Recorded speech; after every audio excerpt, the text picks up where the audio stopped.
Hey, Dan Passarelli here. How you doing today? All right.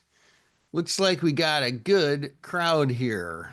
But doesn't do anybody any good if you can't hear me. So, do me a big favor here, will you? I want you to go and hit that questions box and type the number 3 if you can hear me.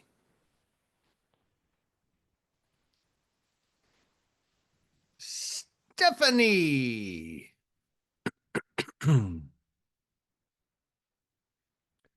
Alexandre. Alejandre, maybe. I like to try and pronounce things properly, you know? E. Tomas. All right. Any other usual suspects here today? Eduardo.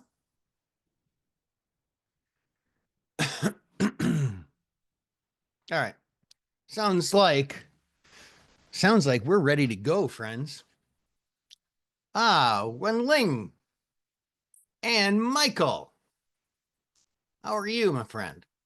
Okay, so today we've got a good topic of discussion today.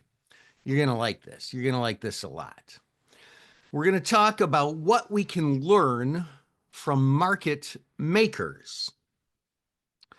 Now, before we get started, I need to point out that options are not for everyone. You should read characteristics and risks of standardized options before trading. Get a copy of that by emailing investor services at theocc.com. Don't trade with money you're not prepared to lose. And everything we're doing here is providing generalized information, which is not specific to your personal situation.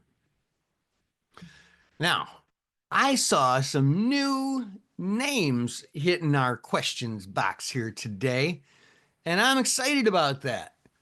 I love making new friends. So, to our new friends who aren't familiar yet with me, allow myself to introduce myself.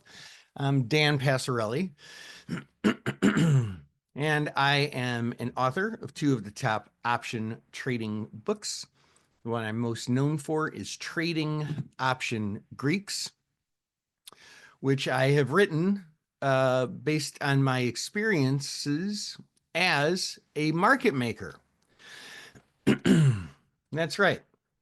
I spent many years as a professional trader called a market maker, standing in the pits on the Chicago Board Options Exchange trading floor.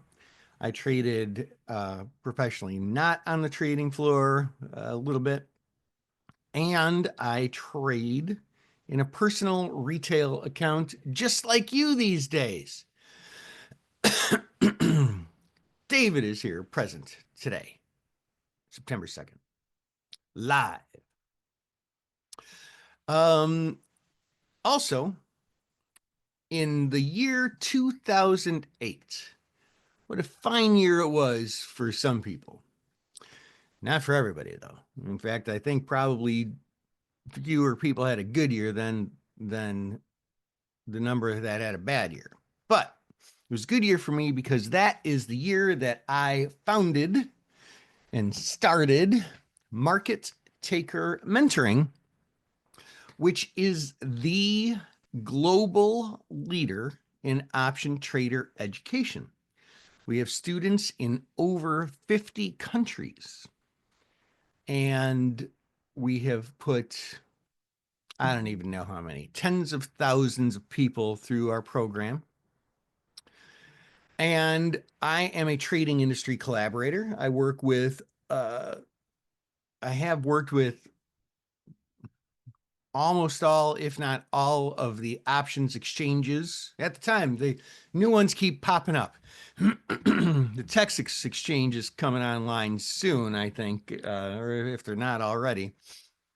I haven't worked with them, but worked with most of them around the world, as well as options-friendly brokerage firms like Firstrade, who all do a good job helping option traders because that's what I specialize in. And I'm a family man. Those of you who are market taker students, you know my wife, Kathleen, who runs operations here at Market Taker. I have my two adult children who finally moved out of the house, maybe for the last time, because, they keep coming back. And then I got my two little dogs. One of them's behind me over there, but she's taking a nap. That's all she does is sleep all day, basically. And I do other things for fun besides trading. I'm a runner, foodie, traveler, been all over the world with my family and through my work with Market Taker. And I'm a music person. So that's me. Let's talk about the important person here, though. Let's talk about you. We've got a lot of great stuff to cover today.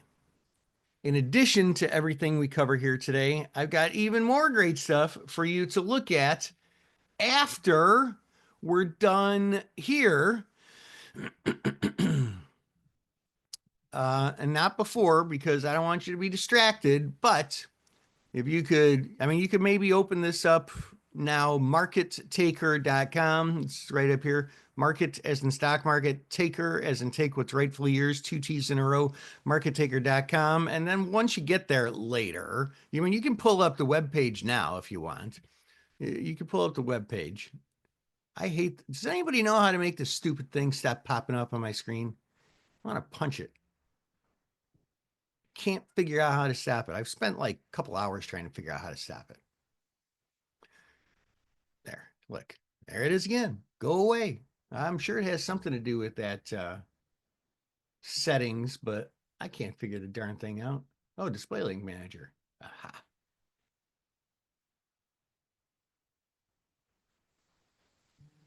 I want it to record the content, I think, don't I? I don't know. It's really freaking annoying, though. I'll tell you that.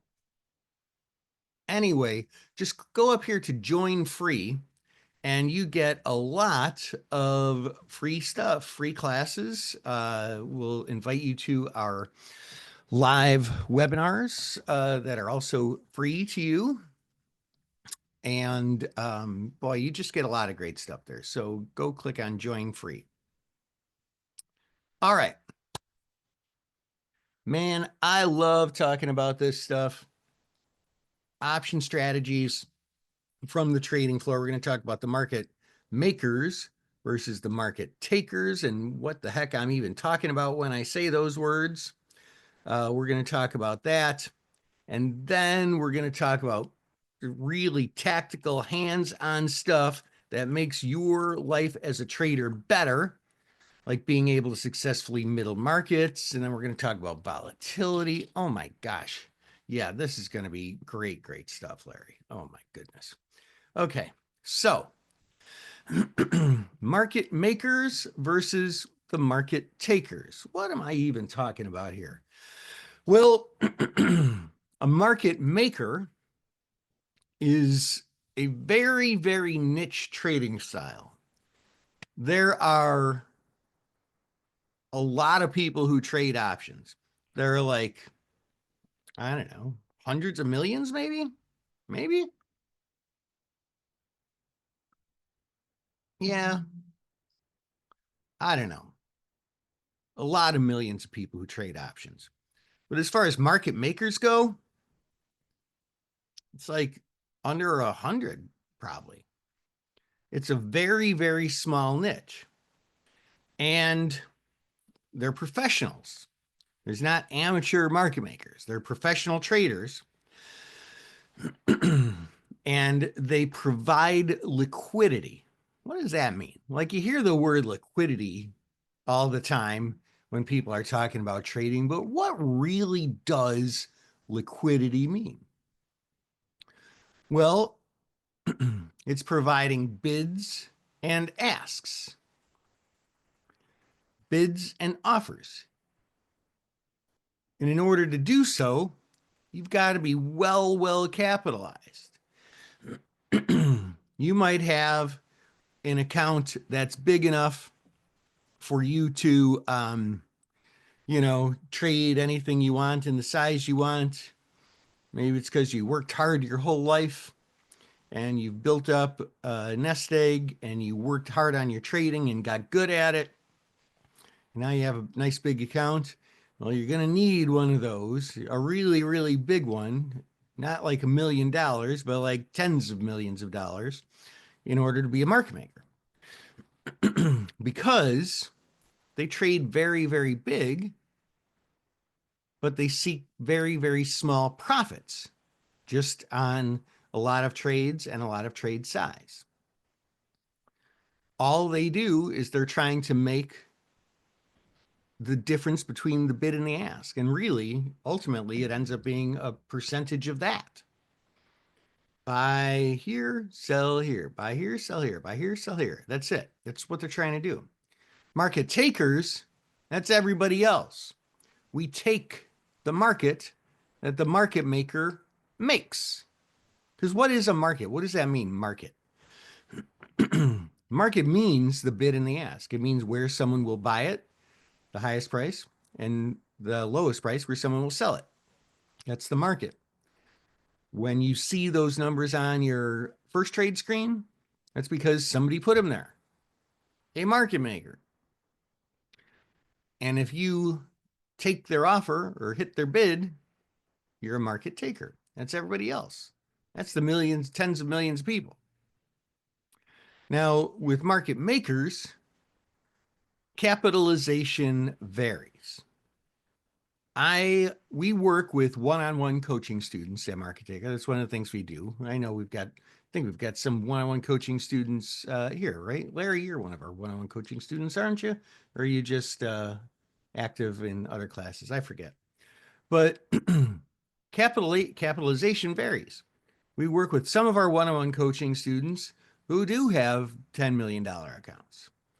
And I know that because I personally work with one-on-one coaching students, and I've literally seen their account size. And we've worked with some that have $10 million accounts. And we've worked with some who have $5,000 accounts. And that's okay. Everybody comes from a different starting point, a different situation in life, different advantages and disadvantages.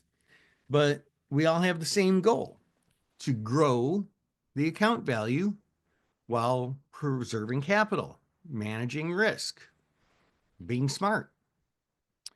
Market takers seek larger profits on smaller volume. We might put in that 5 lot to try and capture, uh, 20, 30, 40% profit, which is nowhere near what market makers do. There's like way less than 1% profit. Market takers typically trade direction, trying to make money on the underlying moving in a leveraged way, or income, trying to make money on time decay. They could trade volatility even. It's a lot of stuff. Not there yet. Larry, we can fix that problem. You email me. I'll have Darren from our Trader Success team give you a call. You know where to find us, man. Mike earlier said, as market makers, if you still see tons of open interest and new volume just came in for slightly out of the money call of a stock, are you trying to control the price so that they won't be exercised and expired, especially the options going to expire tomorrow? No, market makers are not trying to control the price so that they won't be exercised and so they get expired. I mean, they'd like to, just like if you were a politician, you would like to control how everyone votes, but you can't do that. Actually, politicians have more influence because they can run ads and make promises that can sway the outcome. Some, they can't control it. Market makers can't even do that. Market makers in options make markets only in the options. But the underlying stock, there is a different person, a specialist, who's in charge of liquidity for the underlying stock, And the underlying stock determines if the option is in the money or out of the money. So the options market makers have absolutely no control over whether the option's in the money or at the money. I won't say absolutely no control. I mean, they can't make something happen, but they do. If we have time, we'll talk about this. They do sometimes inadvertently influence the underlying price. Ooh, that'll be a good discussion. I'm going to try and make sure we save some time to talk about that. Good question, Mike. Okay. So trading the bid ask spread. And by the way, is that the Mike who's been one of our students for a very long time? From EP.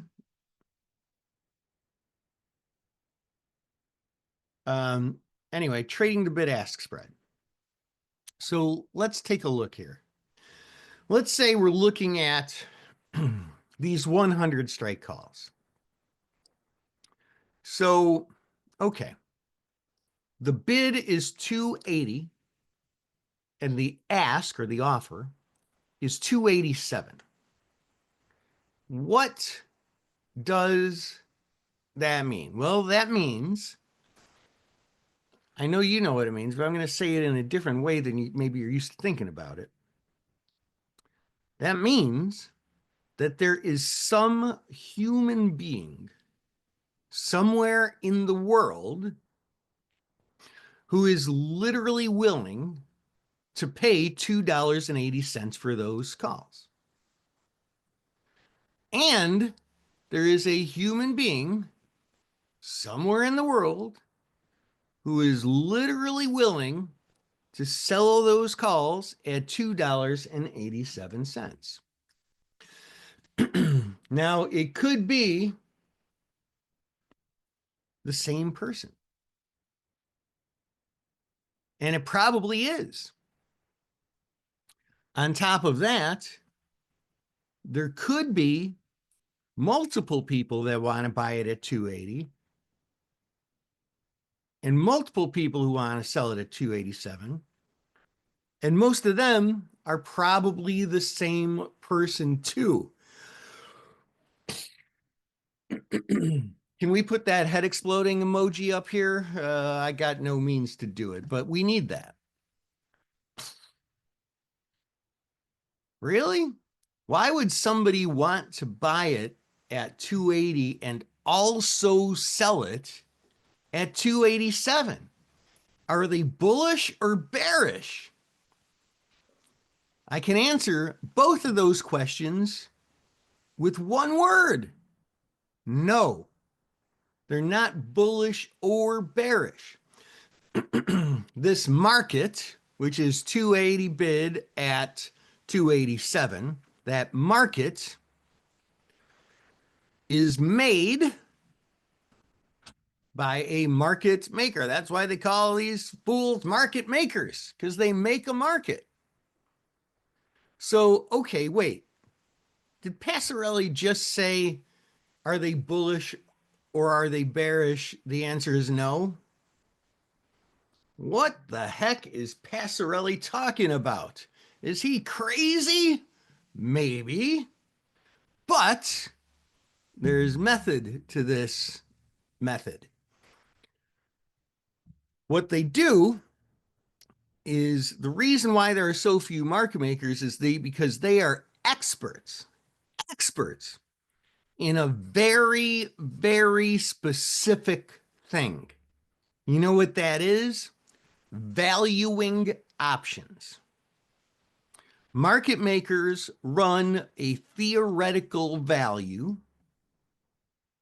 which they consider to be much more than a theory. They consider it to be sort of the law. And that value is somewhere between the bid and the ask. It's probably in this case around like 283 and a half, smack dab in the middle between the bid and the ask. And then they say, Well, if it's worth 283 and a half, I want to buy below 283 or 280 and a half, or excuse me, 283 and a half. Because if I do, I make a theoretical profit. And that's literally what they call it, a theoretical profit. In fact, in any profession, when there's a lot of syllables in something, they always shorten it. So they'll just say my theo. If I can buy below my theo, I make money. Just profit, Larry. That's right. If I can buy below my theo, I make money. If I can sell above my theo, I make money. Wow. Well, that's pretty darn useful, isn't it? You thought I was going to say the other thing, didn't you? That's pretty darn useful, isn't it? And if they can buy below the theos and sell above the theos and buy below on this one and sell below on that one and buy below on this one and sell above on that one, they just lock in theoretical values. And sooner or later, some of the ones they're long, they sell, and some of the ones they're short, they buy. And sooner or later, they lock them in and they become real profits. Now, this market maker here, oh yeah, 284, maybe that's this market maker here,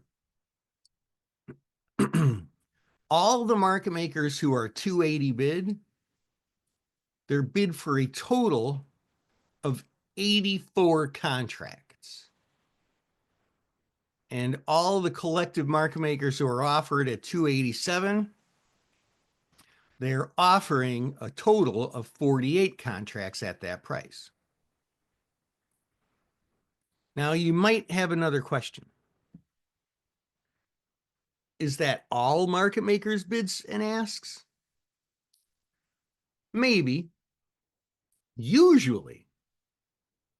But not always. But yes, usually. What if Larry decided, you know what? I want to buy these calls. I know there's somebody who wants to sell them to me, provide liquidity at 287, but I wonder if I could get them a little cheaper. Maybe Larry puts in a 285 bid. What happens for 3 contracts? What happens as soon as Larry puts in his 285 bid for 3 contracts? Well, it's possible the person who's offered at 287 says, oh, 285 is close enough. I've got him worth 283 and a half. I'll sell him. And they just trade. Or it's also possible they say, it's just not good enough. And then the market becomes 285 bid at 287, and Larry's bid is there, and it'll show a bid size of, instead of 84, 3. They'll show Larry's 3 lot. But even though there are millions, tens of millions, maybe over 100 million people trading options, there are something like 450,000 different options markets. Because if you consider that there's 4,500 stocks that have options listed on them, both, and each of them has calls and puts, so there's 9,000. And each of them has at least 4 expirations. Some of them, like SPY, has 20 expirations. So there's 9,000 times, I don't know, what's the average there? 10? Okay, well, there's 90,000. And then each of them has strikes, anywhere from 4 strike prices to 100 strike prices. So 90,000 times, what's the average number? 40 or something? There's 450,000 right there. I didn't even think I'd be able to come up with that exact number. So if you look at any given market, like 280 bid at 287 here for the Walmart August 22nd 100 calls, it's pretty much a market maker. It could be, if you see something like this, like these 104 calls, this one lot offered at 120, that could be a market taker. It could be a retail trader. And institutional traders are market takers as well, but usually it's a market maker. Okay. So let's say a market maker makes a trade. What happens right after that market maker makes a trade? Well, if they're not bullish and they're not bearish, they're just trying to buy the bid and sell the offer and do that over and over and over again. They can't have that directional risk, because even though there are millions of contracts traded a day, there are hundreds of millions of contracts to be traded. So if I buy a call today as a market maker, I'm probably not going to sell that call today, maybe not tomorrow, maybe not next week. So in order for me to get rid of that directional risk, I've got to hedge. And market makers hedge with the underlying stock. Market makers hedge with the underlying stock. And they do it in a way to trade delta neutral, to spread off their risk. Now, here we have another example. This is different expiration, same strike incidentally, but different expiration. August 15 calls. Market here is 124 bid at 131. Okay. Size is 47 by 39. What happens if somebody comes in?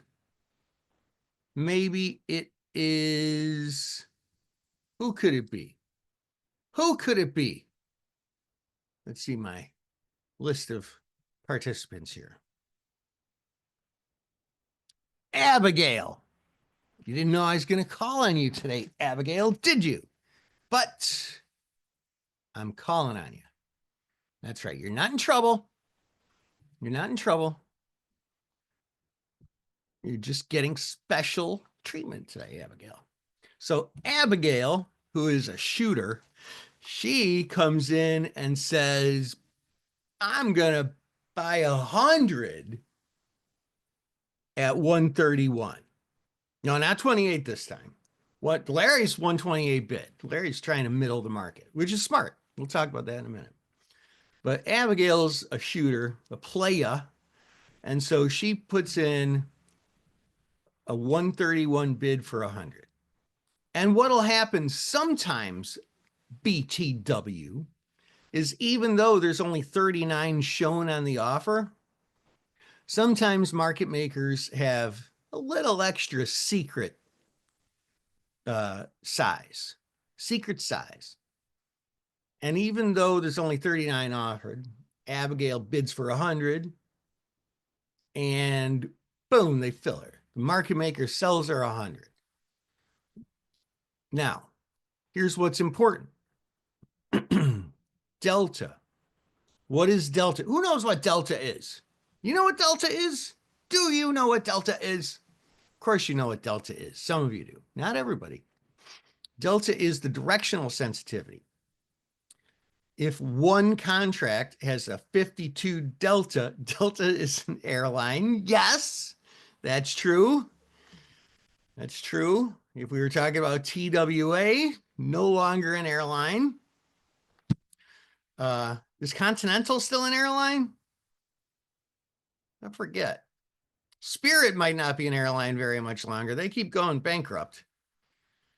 But we'll see.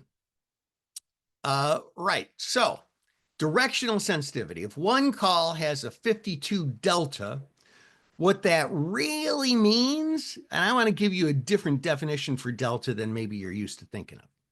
What that really means is it acts like 52 shares of the stock. Whoa, where's that head blown emoji again? We need one of those again.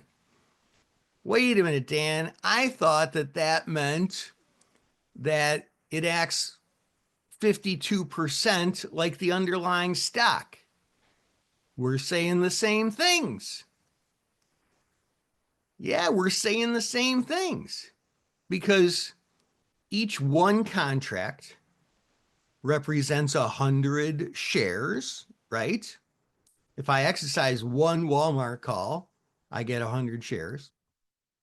So if the delta is 52 and it acts like 52% of 100 shares, it acts like 52 shares. Head blown emoji again. Where is it? I got to come more prepared with sound effects and visual effects. I got to hire a CG guy. Is that what they call it? CGI? No. What do they call it? Uh, CG, right? CG. Yeah. I forget what that stands for now. Yeah, CG. Okay. I should know this. My brother does. You ever see some of those stop motion TV shows or movies? That's my brother does. He's like an expert in that stuff out in Hollywood. So I should probably know this stuff, but I don't. I don't. I only know things about options. I don't really know about anything else. Uh, all right. So if Abigail computer graphics doesn't stand for something else, computer generated image, shoot, I don't know. I'll look it up later.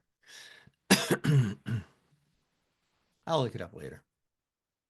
So anyway, although technically my brother does the stop motion stuff, so it's not. I don't think that's really CGI. It's not computer generated. It's like the old school thing where like they set up the little model and they take a picture and then they move it like a little bit and then take another picture, and there's like I forget how many, 8 or 10 or 20 pictures all within 1 second. So it looks like they're moving. Like remember Rudolph Shiny New Year and all those holiday movies?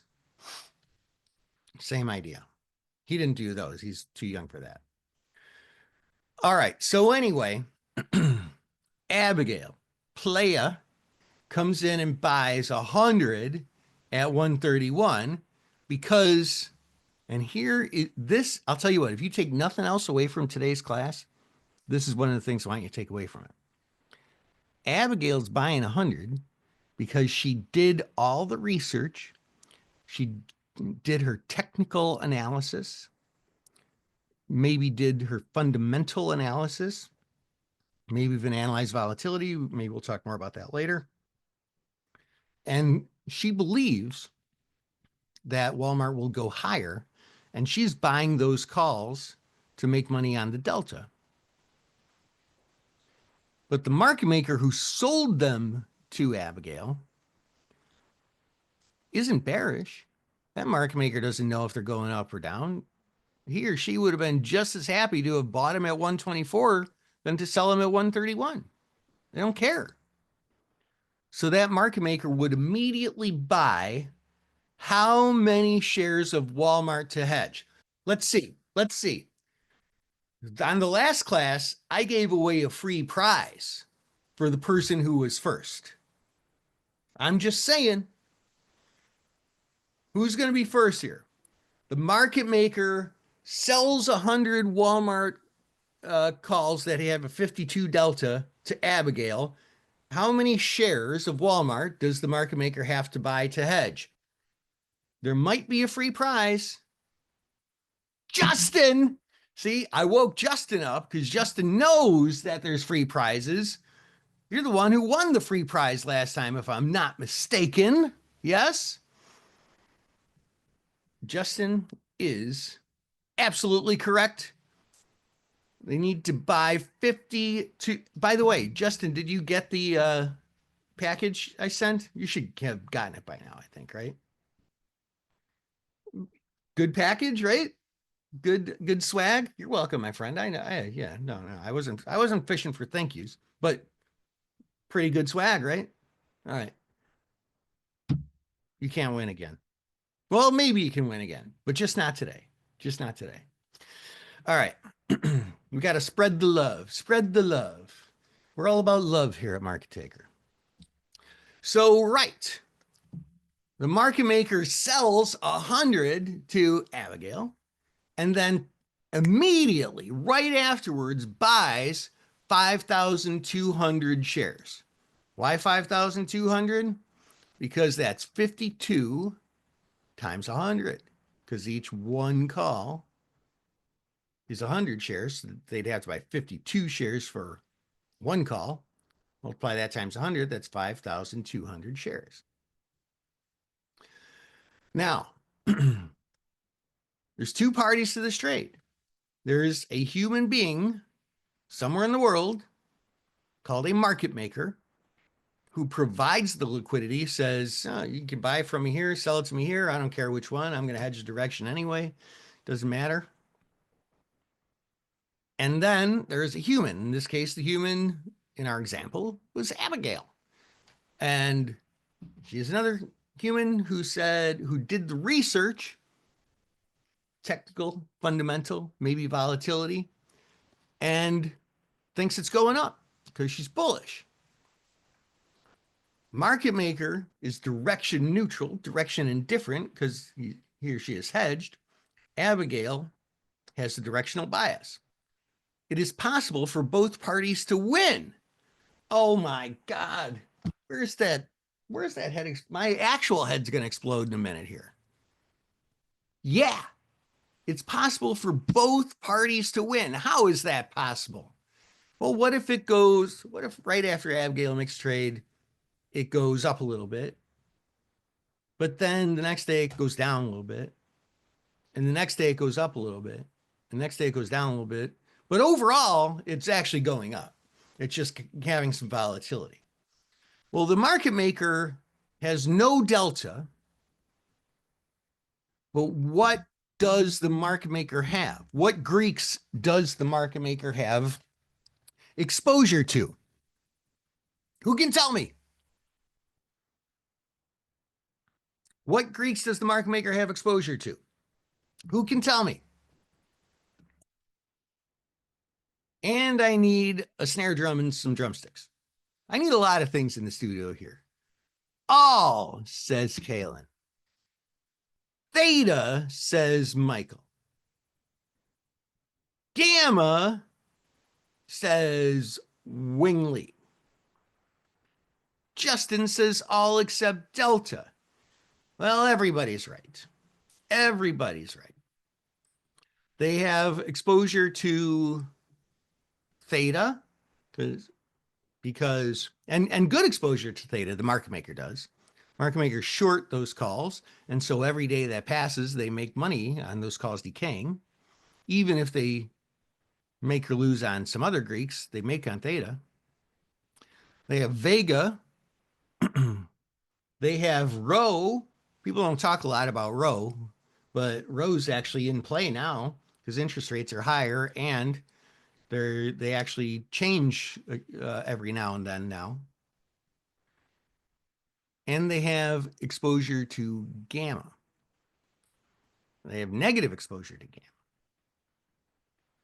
In this case, sometimes they have positive exposure. But if the stock goes up or down just a little bit, they don't really lose on gamma, especially if it goes up slowly over time. They might just lose a little bit on gamma, but maybe they make more on theta than they lose on gamma. So it is possible for them both to win. So market makers make money on this theoretical edge. Market takers lose on that theoretical edge. How much do they lose? They lose the theoretical edge. That is the only thing that you fight the market makers for. You might think, oh, I bought these calls, so either I'm going to win or the market maker is going to win on these calls. No, you could both win, or you could both lose. In that case, if the stock dropped a whole ton, Abigail would lose and the market maker would lose because the market maker is short gamma. That means they'd lose more on delta than what they hedged with.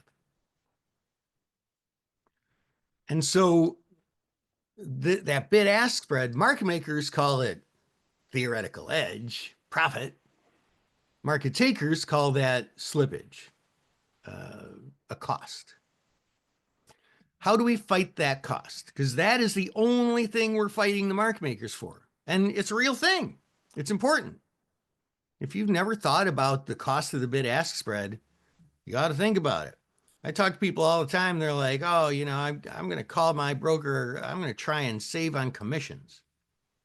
And you should. You should try and save, I mean, that's a cost. But I'll tell you what, it's a very, very small cost these days. It is the least of your worries. The biggest part of your worry is middling, is the bid ask spread. The bid ask spread is a cost like this. Commissions is a cost like this. It is. So let's talk about middling markets. If you take two things away from this presentation today, the one is the one we already said. If you forgot what that is, make sure you go back and review the recording on Firstrade's YouTube. But the second thing I want you to take away from this, because this is the most hands-on tactical thing, is middling markets. What does that mean? Well, we know what a market is, right? It's trading between the bid and the ask. Now, where is the market maker's theoretical value? It's pretty much smack dab between the bid and the ask, give or take. So when I say middling markets, I don't literally mean exactly in the middle. I mean somewhere around the middle.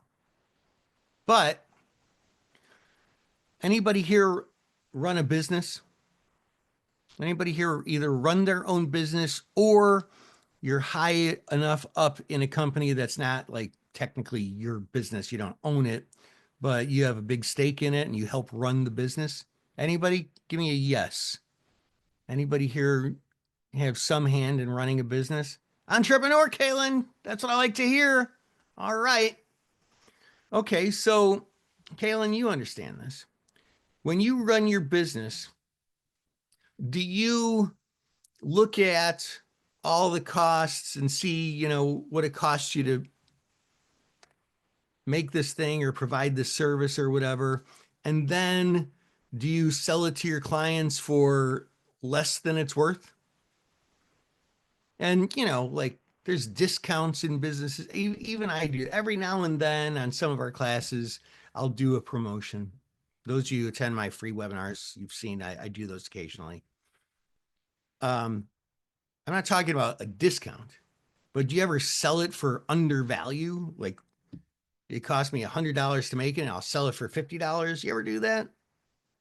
If so, you're probably not an entrepreneur anymore because that math just don't work. And that's what it's like with market makers. They say this is the value. In order for me to make money, I have to buy below that value and sell above that value, even if it's just a little bit.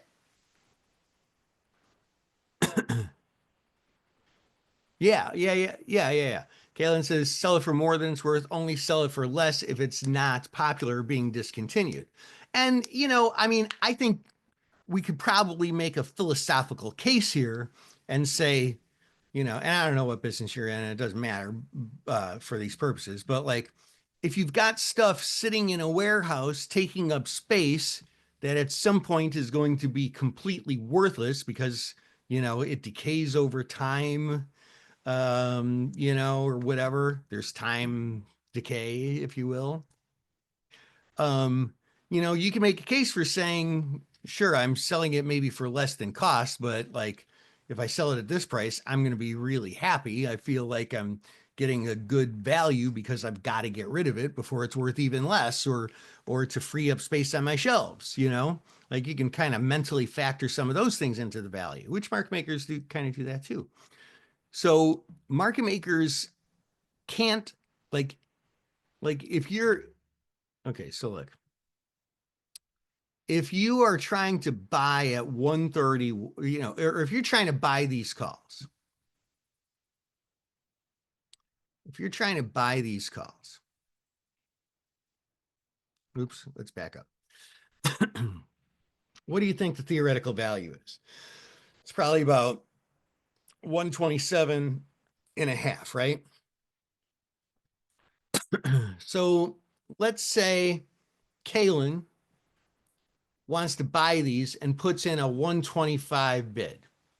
Now, the market maker is trying to buy them at 124 because he or she believes they're at 120, they're worth 127 and a half. They're not going to sell them for less than at this moment in time they're worth. That is guaranteed to lose them money. Now they might, kind of to Kalen's point, they might trade them at, 128, 127 and a half if you could trade in halves. In a pinch, if they're just long a ton of them and choking on time decay, they might sell them at 127, but they ain't selling them at 125. They need to make a profit most of the time. Sometimes they'll do it for fair value or theoretical value. They need to make a profit. So if you're going to middle the market, you have to buy a little bit closer to the ask than to the bid, a little bit above theoretical value, because the market makers have to get paid. And I'm not saying, oh, you should feel sorry for those market makers. They need, they're going to be living in a cardboard box if you don't, give them some theoretical edge. That's not what I mean. I mean that in order for them to actually make the trade, they're in that to make money. It's like when you go into the car dealership and you're looking at the car and it's got a $50,000 sticker. Well, you might not have to pay $50,000. Depends on the dealership. But you're not going to say, how about this? How about if I pay you $30,000? They're going to say, what the heck are you talking about? Are you drunk? Smells like skunks in here. What? Yeah, get out of here. No, they're not going to do that. They're going to say, well, no, like our cost, what it's worth to us is like, $44,000. Maybe I'll sell it to you for 49, 48.5. We can't sell it to you at $30,000. And so that's what the market makers are like. Just like the car dealership, they have to make money and they're going to. They're not going to sell it to you for less than value. Same thing with the market makers. I'm not saying do them favors. I'm saying if you actually want to get filled, if you actually want to buy that car, you have to do business with the person so that it's a win-win. You get a little cheaper and they get their modest profit and everybody's happy. Now, delta is a risk to the market maker. So if Kalen wants to buy these calls, it's going to have to be somewhere between 127 and a half and 131. And the delta of these calls is, 52 again, we'll say. And so let's say Kalen wants to buy 10 of these. Market maker would sell 10, so it'd have to buy 520 shares. And if the stock goes up in the split second between the market maker selling them and buying and having to buy the shares, they might have to buy at a higher price, which means their theoretical edge is different and they might be locking in a loser. So the bigger the delta, the less likely you are to be able to middle the trade. What about spreads? Or, well, first, before we talk about spreads, let's look at the 101 calls. Now, interestingly, the 101 calls have a tighter bid-ask spread than the 100 calls. Why is that? Does that make any sense? Can anybody think of a reason why that might be the case? Anybody? Why would the 101 calls have a tighter bid-ask spread than the 100 calls based on what we're talking about here? Wink, wink, nudge, nudge, hint, hint. I like how you're thinking, Baron, but I'm thinking about something else. Mike, I also like how you're thinking, but I'm thinking about something else. Kaylin, I like how you're thinking. You're all thinking good, but the answer I'm looking for is that, well, I'll give you the long answer. I mean, the short answer is delta. The long answer is higher strike calls are a little more out of the money. The further out of the money, the lower the delta. The 101 calls are going to have a smaller delta than the 100 calls. And so therefore they have less hedging risk, less execution risk of the hedge, really the correct way to say it. Because if the delta there is, and there's 1 date expiration, like somebody just pointed out, thank you. Those calls might have like a 26 delta. They've only got to buy half as many shares. Instead of needing to buy 520, they only have to buy 260. So if the stock moves, let's say the stock moves a dime, if the person has to buy 520 shares, misses the stock because it moved right after they made the trade before they were able to hedge in that split second, which does happen, they would lose $52 of actual money, right? 10 cents times 520 shares, they'd lose $52. But if they sold the 101 calls, they'd add a 26 delta, and they only had to buy 26 shares. They only lost $26 on that 10 line. They lose less. There's less risk if the stock moves. So they can make those markets tighter, therefore, right? Because there's always a correlation between risk and reward, right? What is their risk? Their risk is that they miss their hedge. What is their reward? Trading the bid-ask spread. That's how they make their money. So they don't need as big a reward if the risk is smaller. Pretty interesting stuff here, huh? You didn't know when you logged in today that you were going to be getting a very, very interesting topic. So let's talk about spreads here. So smaller delta trade, okay, candidates for middling, right? If it's a big delta trade, you're probably not going to be able to middle much, a little bit. And this varies stock to stock too. Did you ever notice that SPY has bid-ask spreads that are like a penny wide, maybe 2 pennies? But, something else, what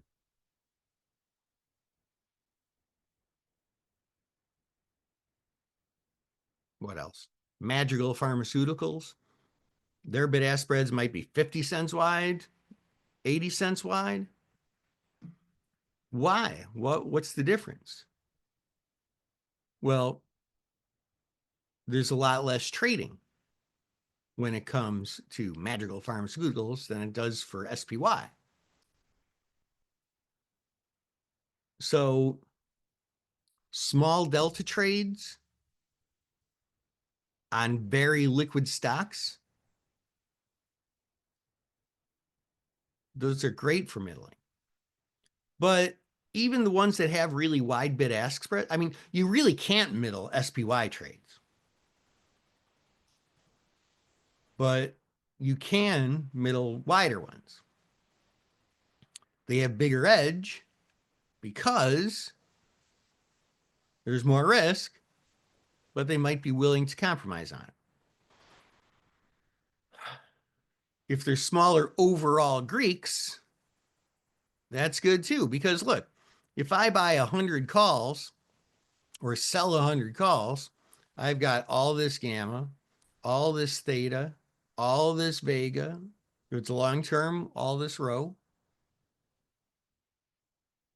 But if it's a spread, the delta is a lot smaller, the gamma is even more smaller, and theta is even more smaller, and vega is even smaller, and rho.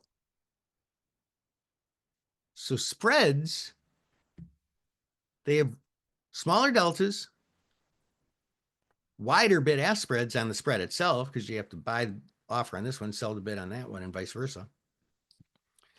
And spreads have smaller overall Greeks. So let's look at that. Here, delta is a very small risk. If we're using the bid-ask spread, though, is 10 cents wide, right? Because if I want to buy this, I'd pay 131, sell these at 64. 131 minus 64 is 67 cents I'd have to pay. If I wanted to sell them, I'd sell these at 124, buy these at 67. That's 57 cents. It's 10 cents wide. You ever think about that?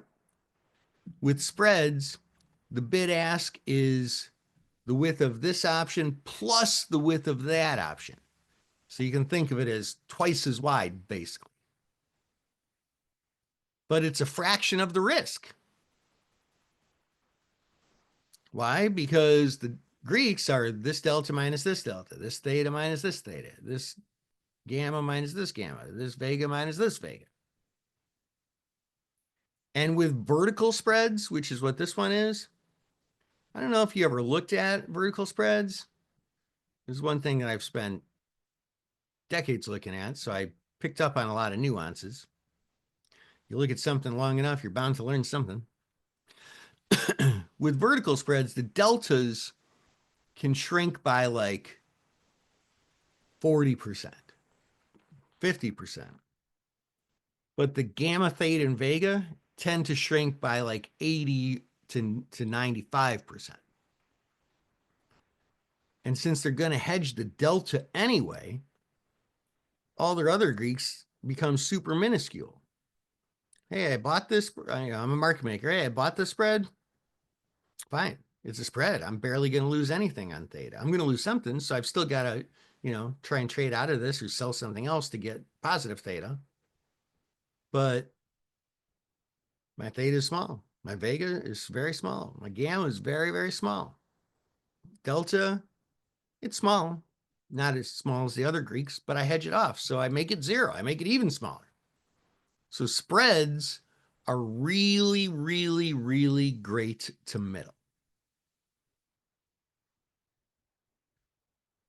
This is going to save you massively on your biggest cost as a market taker trader. Commissions, tiny, tiny expense. Bid-ask spread, absolutely your biggest expense. All right, friends, that's all I have time for today. Any questions before we call it a day? Any questions before we call it a day? Maybe next week I'll give out some more prizes. So make sure you show up, tell your friends. If you missed any of my Firstrade presentations, go back to their YouTube channel. That's where they keep all the recordings. You can see mine very easily and readily. Just look for the green top and the green bottom that says Market Taker Mentoring. And I try and keep my topics to be every single thing you need to know about option trading. So there's very important stuff to review. Mind blown. And I got to get sound effects. I got to hire a CGI person. I got to buy the rights to the head blown emoji. I've got a lot of work to do before next week, friends. All right. So all that being said, have a great Westia week, you Wescawee Wabbits. And I will see you next Tuesday where we talk about option trades with high win rates. Oh, that's going to be a good one. That is going to be a good one. Do not miss next week's class. All right, friends, I will see you next time. Trade smart and have a great rest of your day.